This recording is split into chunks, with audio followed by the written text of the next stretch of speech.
Before we dive into the actual implementation of leaning a massive view controller, I think it's a good idea to learn what exactly is a massive view controller.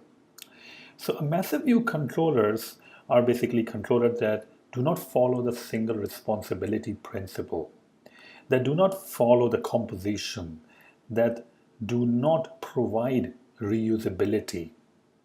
If you have written code in your view controller which sets up the database, initializes the database, which creates and uses the user controls, and also fetches the records from a persistent storage. It can be from API, it can be from a database, it can be from XML storage, any kind of storage, then most probably your view controller suffers from massive view controller syndrome.